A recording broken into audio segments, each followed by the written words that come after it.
Here on the ground, change happens fast. Problems feel frequent and urgent. It's loud and anxiety runs high. From a satellite view, the Earth looks the same as it did thousands of years ago. We've been here before. Let's learn from our past and shoot for a better future.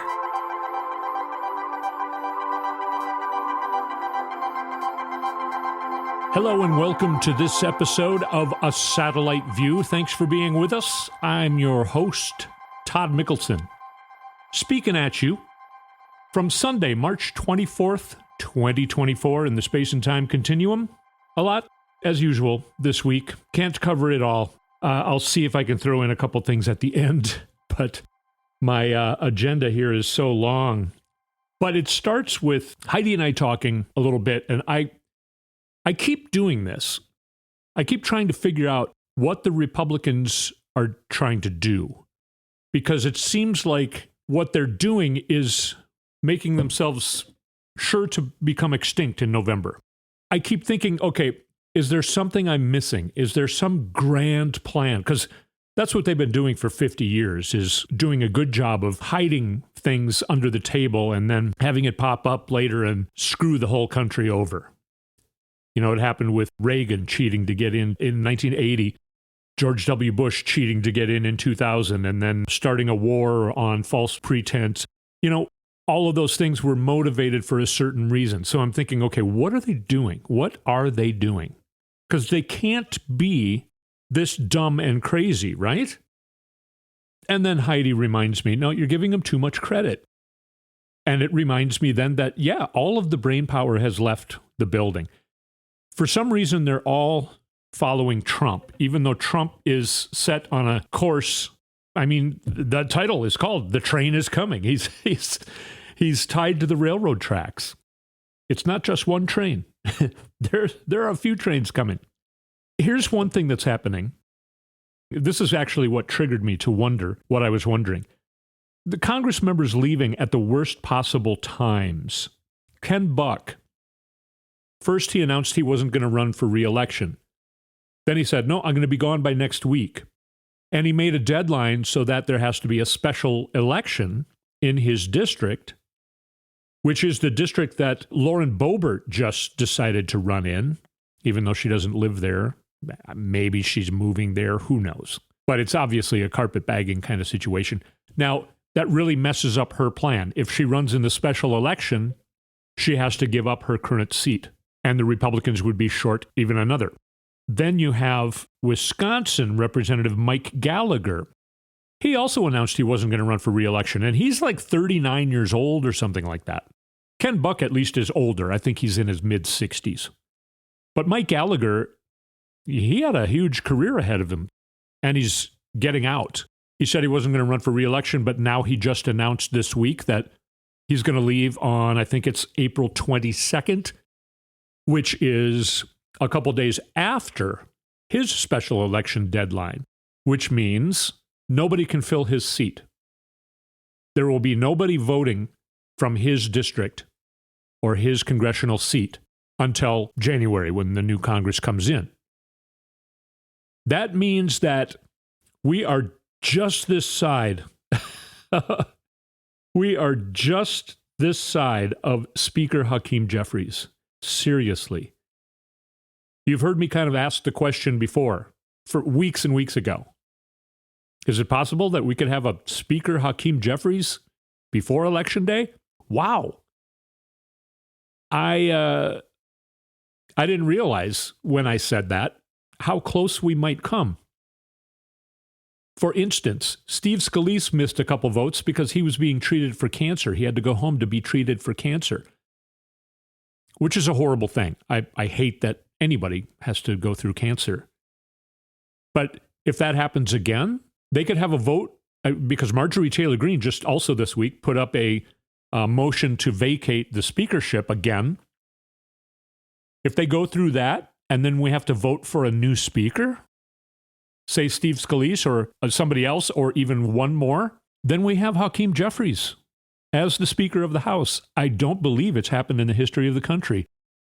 The Republicans be in the majority, and we end up getting a Democratic Speaker of the House, it really, really is kind of looking like that. Now, here's another train. We're talking about the Republicans right now, not so much Donald Trump, but what is with this impeachment scam? Why are they doing it? They know everyone's calling him an idiot. Everyone is calling him an idiot. Fox News is calling them idiots.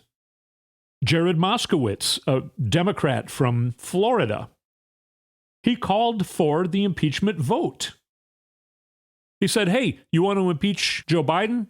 You think you have the proof of high crimes and misdemeanors? Okay, I haven't seen it, but let's take a vote. Let's take the vote right now. And then challenged Comer to second the motion. There was silence. It was a funny moment. Jared Moskowitz helps us get through these things. Here's another moment. I think this is really important to point out. This is Jamie Raskin, Democratic representative. He's from Maryland. And he makes this point in one of these trying to impeach Biden hearings. President Trump, you'll find that China actually gave more than $5 million to Donald Trump while he was president of the United States in direct violation of the Emoluments Clause, which says that nobody in federal office shall accept a present, an emolument, which means a payment, an office or title of any kind whatever from a king, a prince, or a foreign state. And we spent the day, again, jawboning about Hunter Biden, who has never held public office, and he's never done business with the government. And yet we have right in front of us, in front of our very eyes, mammoth corruption, unprecedented U.S. history by Donald Trump as president. And my friends don't say a single word about it, but he wants to lecture Mr. Parnas about the illegal donations he made on behalf of pro-Trump super PACs. I've noticed something interesting with the people who have finally disenthralled themselves and gotten out of the Trump cult, as Mr. Parnas puts it. People like Michael Cohen, Sarah Matthews, Cassidy Hutchinson, Alyssa Griffin. There's articles about them. There are dozens of those people, and I'd be fleeing for the exits now too. What's so fascinating to me about it is that they don't mind when these people lie for Donald Trump. Then when they get out and start telling the truth, that's when they call them liars for what they did when they worked for Donald Trump. Mr. Parnas, they're not mad that you lied and went to prison for it and did your time. They're mad that you stopped lying for Donald Trump. Absolutely, Congressman Raskin. Very good point. The Republicans are mad at the people. They call the people who are telling the truth the liars. It's opposite world in their minds. Another train. I'm going to read to you from an article by CNBC. Donald Trump's re-election campaign has begun to see warning signs that the small dollar donors who fueled his last run for the White House have slowed their support for the former president this year. This is according to people who want to be anonymous, who know about internal campaign matters. So probably people who are working on the Trump campaign. Since late last year, members of Trump's team have been warned by Republican Party advisors that their small dollar donor base could be shrinking. Some have even been told there may not be much that the former president or his campaign can do to win back these key donors. The drop in Trump's small donor contributions could be a significant obstacle as the former president faces the well-funded incumbent Joe Biden. In 2023, Trump's re-election campaign raised 62.5% less money from small dollar donors than it did in 2019. And keep in mind, he also lost in 2020. And now he's getting 62.5% less money from small dollar donors, whom I believe was responsible for half of his campaign money in 2020. In January of this year, Trump's campaign reported raising around $3 million from small dollar donors. This may sound like a lot of money, but consider that Biden's political operation raised nearly $2 million in just one day on February 29th. And we now know that Biden raised $53 million in the month of February. I'm going to read to you from another tweet, this by Occupy Democrats. It doesn't really matter who it's by. They're just citing actual facts here. President Biden gives Donald Trump a taste of his own medicine and coins a new nickname for the cash-strapped former president. Not a winning campaign. Broke Don hides in basement. That's the title of a Biden campaign new email. In it, it says, Trump can't raise money, isn't campaigning, and is letting convicts and conspiracy theorists run his campaign. The Biden campaign has good reason to take this mini victory lap. Just yesterday, it was revealed Trump raised only $10.9 million in February compared to that $53 million raised by Biden. Trump now has $42 million in his war chest. Comparatively, Biden has $155 million. And Biden isn't drowning in legal fees and court damages. We are 2 weeks into the general election, and Donald Trump can't raise money, is hiding at his country club, and is letting convicts and conspiracy theorists take over his campaign. That is not a winning strategy. That was actually a quote from Biden spokesperson Amr Moussa. The Biden campaign further mocked Trump, asking if trailing your opponent in cash on hand by nearly 4-1 and hitting up donors to help cover your own personal debts instead of funding your campaign, is that a winning formula for November? A lot of trains closing in on Donald Trump. I'm going to read to you from Newsweek now. Nikki Haley donors switch to Joe Biden. Now, we've already talked about voters, Nikki Haley voters switching to Joe Biden, but also donors. Haley, the former South Carolina governor, dropped out of the primary race earlier this month in the wake of Super Tuesday.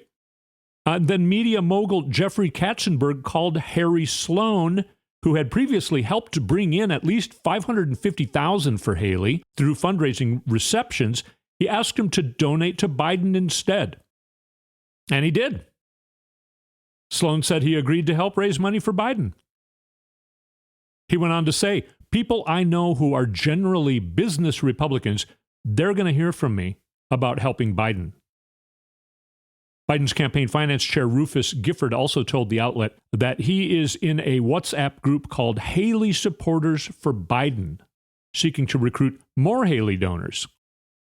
So you have the Biden campaign reaching out to the Nikki Haley donors and voters as Joe Biden welcomed them to his campaign, whereas Trump is basically still telling them to F off. If you donated to Nikki, to Bird Brain, Nikki Haley, we don't want your vote. You're not welcome here. Yeah. Florida exit polls. 20% of Republicans voting in the primary in Florida voted for someone else other than Trump. And 11% will vote for Biden. Trump can't lose 1% of those. He has to add voters. So he's poised to lose even worse. Like I said, I predict he's going to lose to Biden by 10 million votes this time. Nikki Haley has more money still. She dropped out nearly a month ago, or maybe a month ago. Not quite. 3 weeks ago. Nikki Haley has more money than the entire Republican National Committee. And Donald Trump this last week had to cancel a rally BS trip to Arizona because of money. He couldn't afford to do his whole poop show in Arizona. He switched it to Ohio, I believe, and did a smaller thing. I'm going to play you a clip from two people that I generally disagree with when they're talking about Biden. This is Kyle Kulinski. He's the host of a show called Secular Talk. He's married to a woman named Crystal Ball, who has another show with another person called Breaking Points. They still sometimes do things together because they're living in the same house. I tune into them quite a lot. I agree with a lot. I think that we all agree as far as our points of view and issues and, basically pretty liberal. If you haven't figured out, I'm pretty liberal. But they always are talking trash about Biden. They say the same things that Republicans say about Biden. He's too old. He can't put two sentences together. He has no chance of beating Donald Trump, and his polling is horrible. Here is a clip from those two people. We got an interesting development on the general election front. There's now been a slate of polls that have come out that show Biden is leading again. So you do have the numbers in front of you? I do, You want to walk through yeah. that? So what's noteworthy to me is not even so much Biden leading, but that in this series of recent polls, there's been a positive shift in his direction since January or February. These are all national polls, not battleground polls. But you've got Emerson that went from +1 Trump to +2 Biden. You've got, what do you say, TIPP, whatever, +2 Trump to +2 Biden. Ipsos tied to +2 Biden. KFF +4 Trump to +3 Biden. Civics tied to +1 Biden. And FAU, that's Florida Atlantic University, +4 Trump to +2 Biden. That last one was a likely voter screen versus all registered voters. All the rest of them were registered voters. But, it appears like there may be a little bit of a trend in the making of Biden picking up a little bit of ground. You also had this week, Kyle, the primaries, which surprisingly, even though Nikki Haley is out of the race, she's still got a significant amount of the vote, 18% roughly in a couple of states this week, which I think you also have to take as a bit of a warning sign for Trump that someone would go out, even after Nikki Haley's out of the race, and Trump is the official presumptive nominee, and still be like, nah, fuck this dude, I'm going to vote for somebody else, I think is also, something to take note of. Biden is kind of consistently getting around that 90% number when it comes to these races. Mm-hmm. To your point, yeah, with Nikki Haley dropping out, there are some states Trump only got 75%, 78%, 82%. And people are looking at this like, that really is not a good sign for the general election for him, because as much as he has a base that loves him and adores him and would never leave him, there's also now a decent number of Republicans who are like, I'm never going to vote for him. You know, whether they were Trump voters in the past or not, largely irrelevant. There's a good chunk that are just like, I'm not going to vote for him now. And to add to that, of course, I just said that not only are they not going to vote for Trump, but a lot of them are going to vote for Biden. Republicans voting for Biden. We're at the point where the polls are shifting. Even the polls are shifting. Now we're moving into April. We're getting closer and closer to the election. More and more people are thinking about the election. Still, these polls are not including Gen Z. So they would be even more on Biden's side if they did. But even without that, now the polls are starting to shift. And even the naysayers, like these two, are starting to go, wow, hey, this is starting to look pretty good for Biden, actually. We're overdue for a break, as per usual. The train is coming, but it ain't the only one. Trump and the GOP is in the roundhouse. And trains are coming into all the doors of the roundhouse. We're going to talk about more of those trains after this short break. I'm Todd Mikkelson. You're listening to A Satellite View. We'll be right back.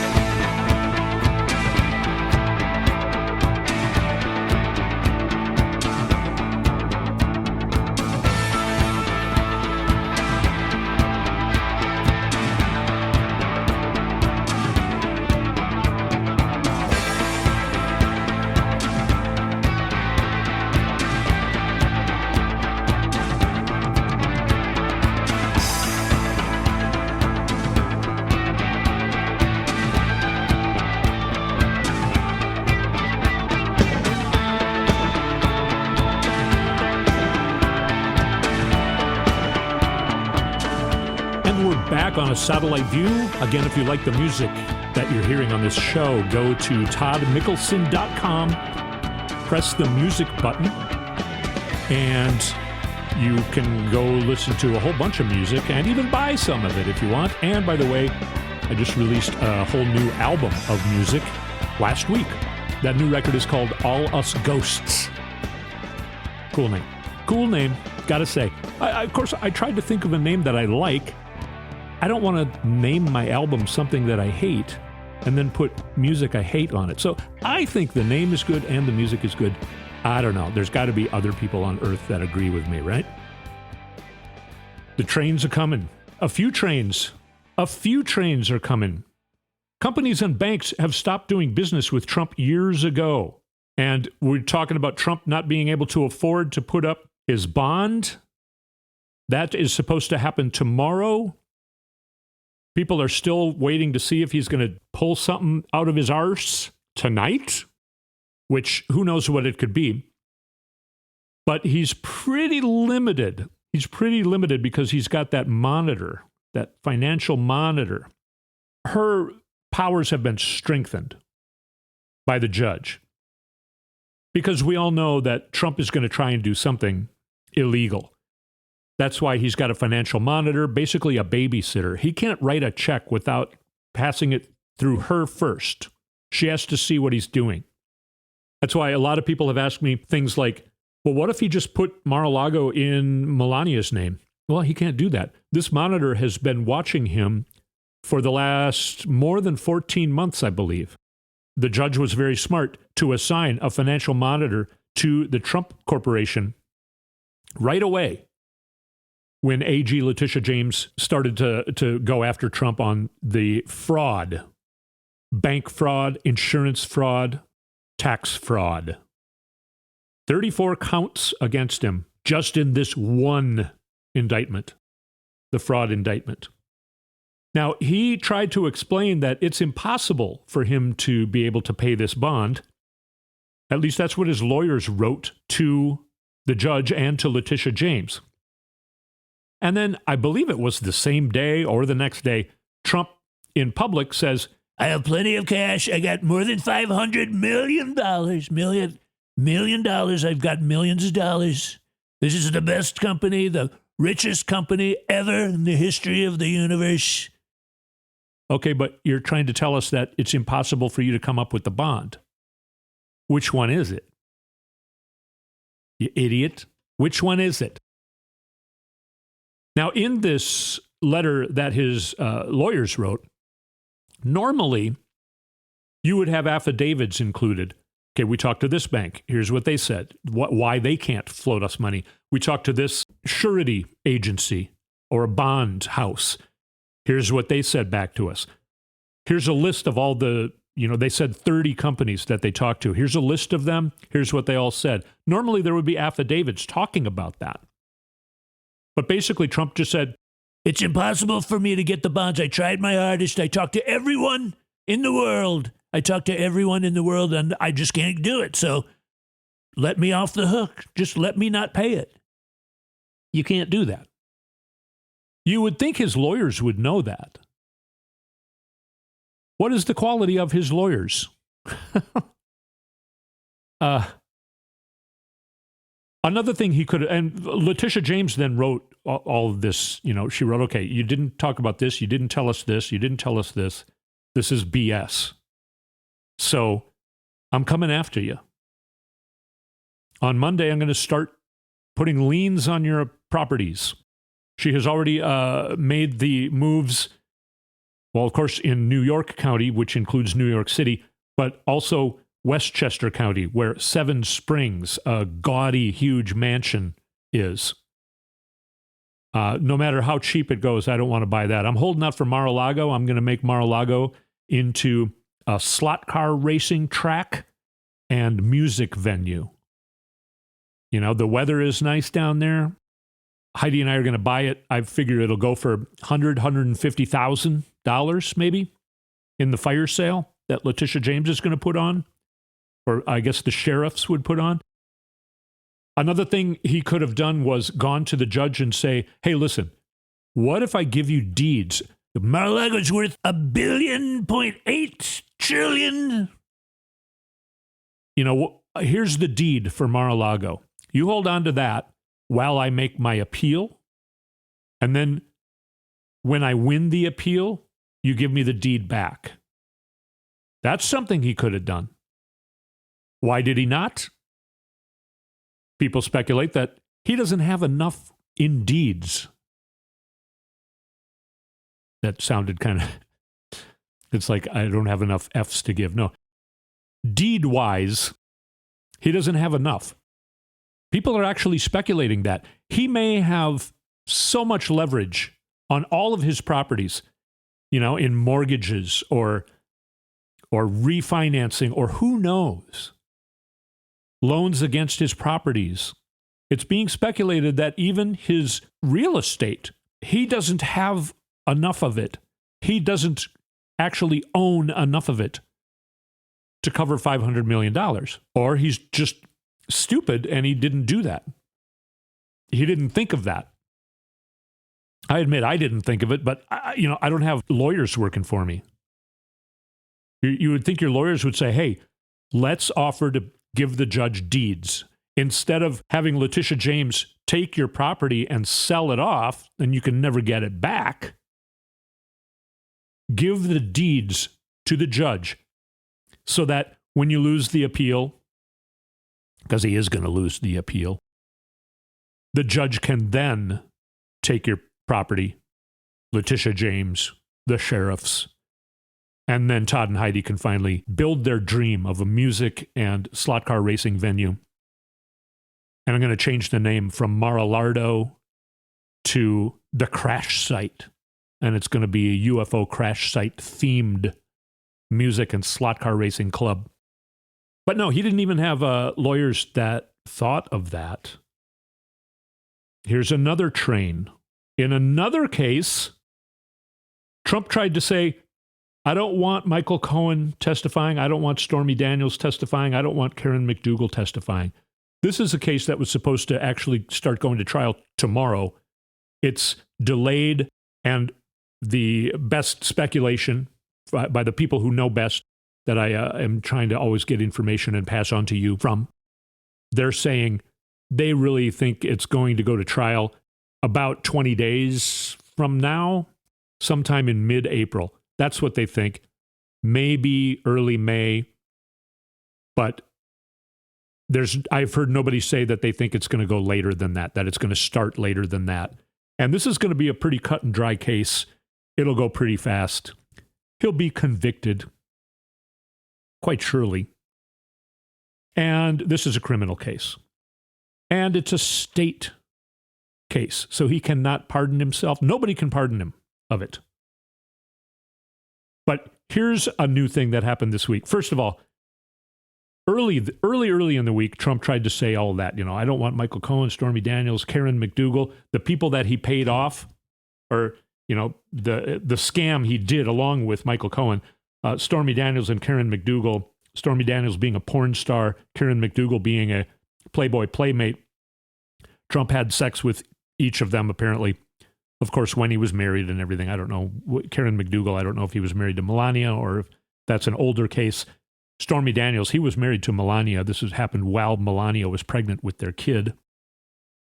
The test run for making these payments and having these people sign non-disclosure agreements, his name was Dino. Dino Sajudin. Not sure if I'm pronouncing it right. He was the doorman, I guess, at Trump Tower, where Trump was living for a while. He got paid, I think, $30,000 and signed a non-disclosure agreement. But I think it expired or something. He, either way, decided, I'm going to write a book and I'm going to include everything I know.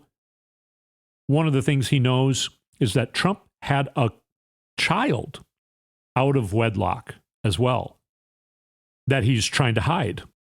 He had sex with the concierge of the building. So the doorman and the concierge, they know each other. The doorman knew that the concierge got pregnant. She went through 9 months of pregnancy, gave birth to Trump's kid. And it's been ruled that Dino Sajudin can also testify at this trial. How's that going to go down with the Trump supporters? They probably won't care, but there are less and less Trump supporters all the time. We've been talking about it in this show and other shows. Republicans who previously voted for Trump even twice will never vote for him again. Some are even voting for Joe Biden. Another train. People talk about bankruptcy. Even the Washington Post said, Trump can save himself by going bankrupt, but he doesn't want to. That's not true. I don't know why they wrote that. I don't know why they didn't ask some lawyers or some people who know the law. You can't go bankrupt and then get out of paying money that you got through fraud. Otherwise, everybody who has ever been charged with something and has to put up a bond like what Trump is doing in any civil case or criminal case where they have money penalties, they can just file for bankruptcy and get out of paying it. That cannot happen.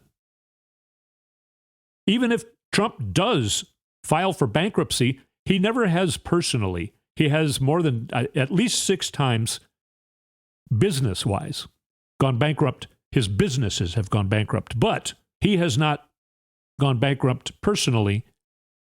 And even if he does go bankrupt, he still has to put up that money. He cannot get out of that money. There's no way he can get out of that money. Of course, unless he wins his appeal, which is just not going to happen. Everyone knows it. So the Washington Post was wrong when they said he could save himself. Otherwise, everybody could save themselves. Every criminal could save themselves from any financial penalties. Of course, that's not going to be a thing. So if you're thinking somehow Trump's going to get out of this, no, Trump is in it. It's find out time. He effed around and now he's finding out. Period. So be careful what people are talking about.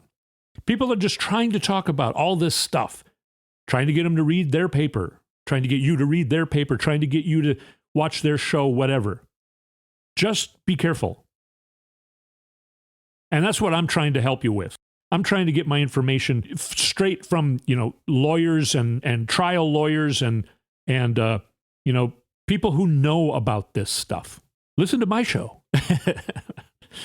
No. Anyway, another train, this one not aimed at Trump, but of course the GOP and Trump are in the roundhouse with all the trains coming. You know who else is in that roundhouse? Alina Habba, Trump's lawyer, who lost him this $455 million and a previous $5 million and a previous $83 million. Yet she's still working for him somehow. I don't know. Anyway, before she was Trump's lawyer, a few years ago, not that long ago, though, I think only in 2021, she was at Bedminster Golf Course. She was a member there, and there was a young woman working at Bedminster who was sexually assaulted, of course. Are you going to work for Trump and not be sexually assaulted? She got a lawyer. She was trying to figure out what to do about it. Alina Habba went to Trump and said, hey, I can make this go away for you. Alina Habba acted like she was befriending this woman. She met her and then would text her and stuff. And there are texts as evidence. Hey, honey, just checking in on you. By the way, your lawyer's not doing a good job for you. You should fire him. I can help you. I've been raped before, she said. Who knows if that's a lie or not? Alina Habba claims to this woman, I have been raped. I know how to help you with this. Totally misleading this woman. Alina Habba got her to sign a non-disclosure agreement and cease and desist this sexual assault accusation for $15,000. And then the woman talked to somebody and said, well, you're going to have to pay taxes on that $15,000. So this woman got back to Alina Habba and said, hey, wow, I didn't know I had to pay taxes on this. It's almost like I can't really even afford to do this. And Alina Habba said, I'm not your lawyer. I can't give you any advice. And ghosted her. And then Donald Trump hired Alina Habba. You did a great job getting rid of that. I'm not going to say the words that he uses to describe women. This woman got her lawyer back or hired another lawyer, and they said, hey, this non-disclosure agreement does not include anything about Alina Habba. We can go after Alina Habba. And we've got all this evidence in texts and stuff. So they're going to sue Alina Habba. Alina Habba is going to lose her bar. She's going to lose her license to be a lawyer. Looking very likely. All this stuff takes time, but, and who knows if we'll even remember Alina Habba exists in another year or two. So we might not get a follow-up on that particular news story. I want to end with something fun, okay? So, earlier in the show, I said Trump is not campaigning. I read to you that Joe Biden said Trump is not campaigning. I said to you on the show last week, Trump is not even campaigning. And now he can't even afford to do his BS tour of these stupid rallies he's doing because he had to cancel one already. He's not campaigning. He doesn't have enough money to campaign, nor does the RNC, nor does the GOP. You've heard me say that there are many state GOP parties that have none to negative amounts of money. Many of them have more debt than revenues. Donald Trump, he can't afford anything, it looks like. And it looks like even his properties aren't worth anything. Joe Biden has tons of money. The Minnesota Democratic Party has more money than they've, I think, ever had at this point in an election.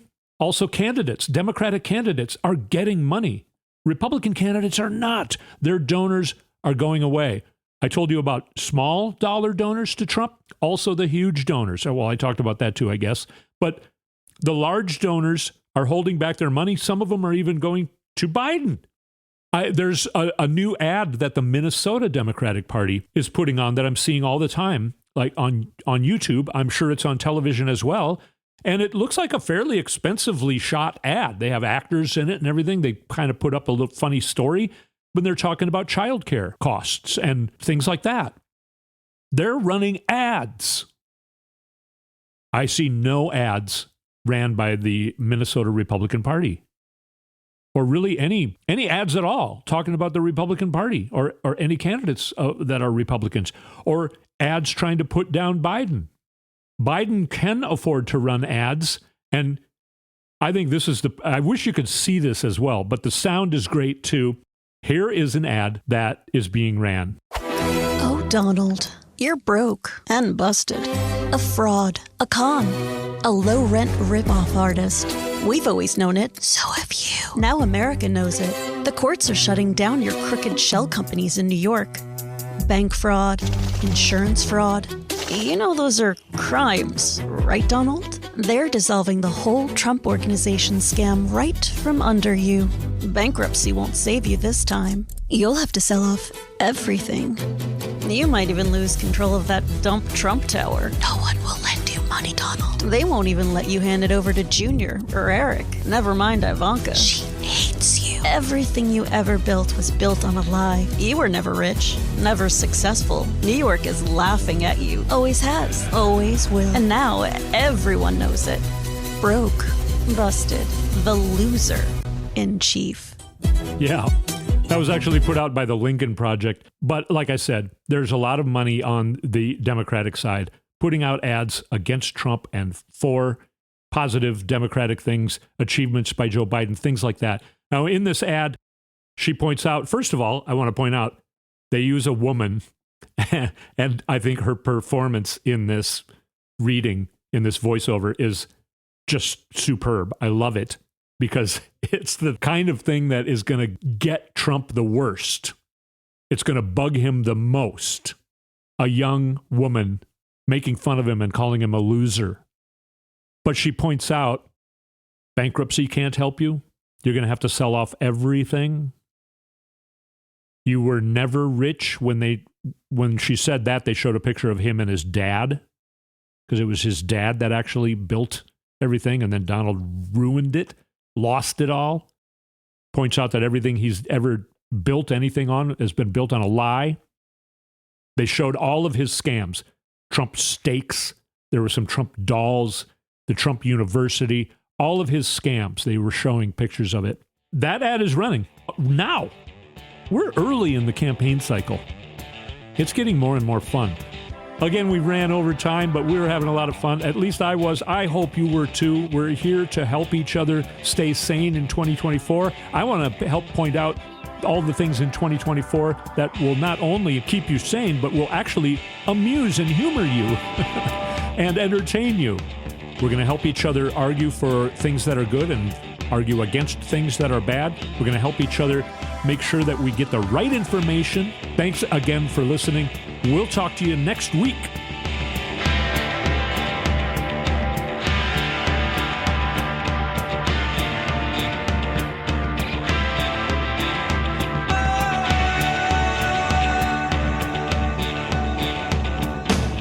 You've been listening to A Satellite View with Todd Mikkelson.